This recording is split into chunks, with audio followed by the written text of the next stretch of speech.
Hello friends, so welcome to my YouTube channel. Ten tu na kan setting so le handle sim tham na handle Gmail a YouTube ma ko na message hung chun EP ko ham te sim tham tu kan setting.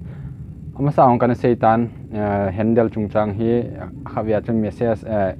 tham update hung chi abo hin na e ma ki ball thailo la hin I ball ale learn more kitia hin alo above more kitia hin ama tu chunga he direct asim ding dan choose ki ball thei dinga ahin sim ta win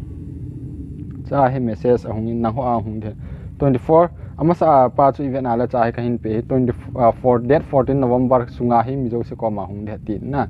tu a he ke ya hi ni thum lang hi tan chawang kut ma sanga hung ai tan he ma cha video ki se man lo je a chu ta cha pending a hung mai na ten ni hin dong win chi ball dinga cha apha he na je chu masa ka se banga cha chi na bola le min na hola le na min ham alon cha na pi choose handle kitin ana pi na min na pi cha hol wa le na channel cho dai nga mu de na mi da nga mu lo de example a e ho he min ki ba pi tam ji win na min hin hola le hol ha ji en ma handle na koi ten le chun na min hin hola le gang chala na hin hol do ing de na chu hin cha hin ji me la chu message sung in tin message ko ya ko nam na YouTube team a ko na hung den cha kiong hin thon na hon hin thot deu hin that 24 that 14 ka bon wa YouTube mang se a chi namu deu he chi ta san na amasa information hin pi dan wa chu that 14 ka namu deu he tin ken ong kamu tan te na hon na mu de amulo la yong de he ma almo he win hin mu tho deu cha pi hin sen hai bonga zote you can now choose your channel handle tin to a channel handle na kisi I khathe chai ti isim de ham te choose an handle la ne lu deu na lu cha tan tabanga he hum de hin na ve wen la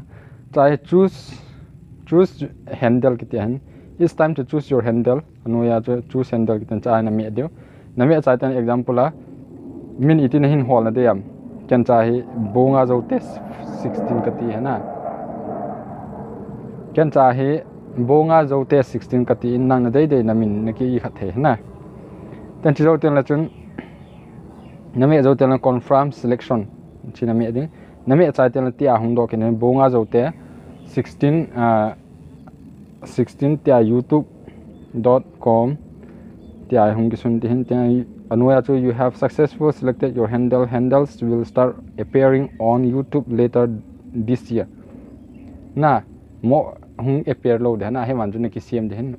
hung appear na dinga cha so chom khat nga ngai na lai hin so te okay na me cha ten ti a he hung de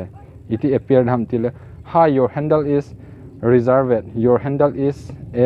bunga zote 16 ti a mai cha banga chi chu a hi yengin hi ma cha ha pon tua min URL hin se pin ti ong le cha noya he china mi a china pi yong le a hi ai na channel direct hung du de ti la channel above a hu chi ale na channel min holding a la sau ta ima URL ji hen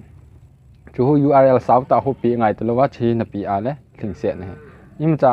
boina umpon bol chana bol do pai na ka ki pa